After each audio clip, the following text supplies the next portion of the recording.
Kaleessas fe'isaa dhufte ani immoo ganamaan bandoo faandaa ani immoo ganamaan iniyyii margattiitti hidhadhee dhagittee baajoo bir tokko kaleessa du'an jedhanii qabaraan qaqqabanne isan iyyii taati haadhaqa jedhe tan fe'adhe.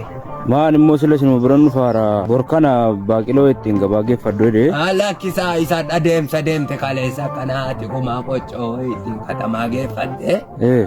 Hadhammoo ittiin antaati haadha qaafanii gara iftaanii kana ta'e malee gidduudhaan yoo hafuura fudhatte malee fardina duraa duuti. Akka jettu abbabbaa keetiin jarri baasiin habbisini mataa jiru.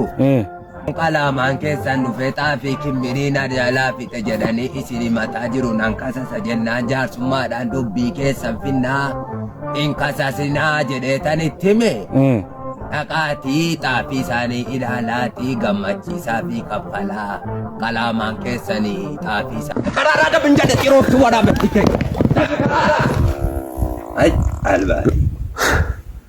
Ijoollee dugda fardaa kana maattu. Badiru.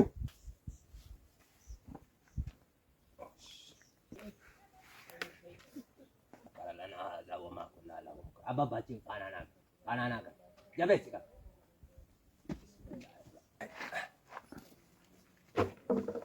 Kottaa bakka miila koo keessa kaa'e.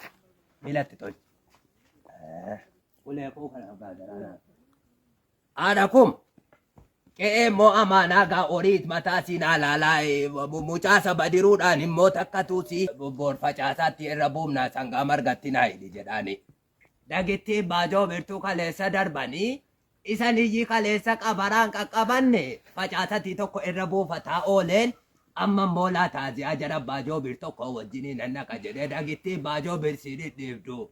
Isi haadha kumaa kootii dhidhiibdee deessift isiitu darbiti kale. Ijoollee abbaan sinaaf tokko manaa ba'aniiru laata. Taaziyaa dhagitti baajoo bir tokko dhannaafani.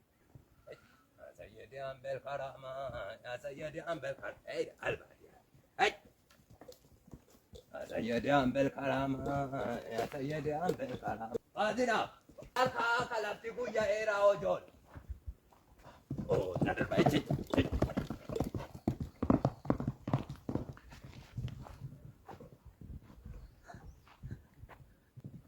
Ijoollee karaara dabin jedhe xirooftu waraabatti kee.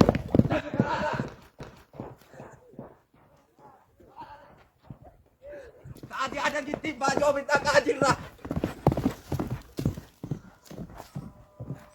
Karaara dabin jedhe karaara dabin ijoollee namaa cabsitee na ajjeesaa jirti.